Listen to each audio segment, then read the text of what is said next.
Bago pa ako matambakan ng labada ko, inunahan ko na at nakatagpo tayo ng new item. New item unlock. Ahoy! Nakadiscover nga tayo ng bagong item. Ito ay ang hand wash glove. Uncommon utility gear, hygiene class. Type niya, wearable, syempre, sa ating mga kamay. Rarity niya 3 star, kaya uncommon. Durability, 30/30. Sanitation, plus 15. Grip, plus 8, lalo basa. Skin protection, plus 20 versus detergents and chemicals.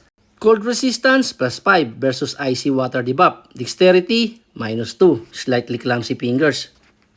Ang passive ability niya, syempre, soap shield. Prevents dispan hands, status effect when washing for 5 minutes, reduces incoming pruned skin damage by 80%. Active skill, squeaky clean. Cooldown, wala siyang cooldown. Channel mo to for 3 seconds while grabbing, removes all grease, germ, and ulam amoy, debuffs from target dishes, 10% chance to apply lemon press pop to user. At in the description, pulled from the secret polymers of Kitchen Dungeon, these blessed meats are standard issue for all level plus 5 Hugas Plato warriors enchanted with anti-sleep runes. And fortified against the corrosive energies of Zone Rocks and Joy. Side effects may include looking like a surgeon while watching Caldero. Ang item nga pala nito ay mom equip item. Plus 50% naging resistance kapag ka naghugas ka ng hindi inutusan.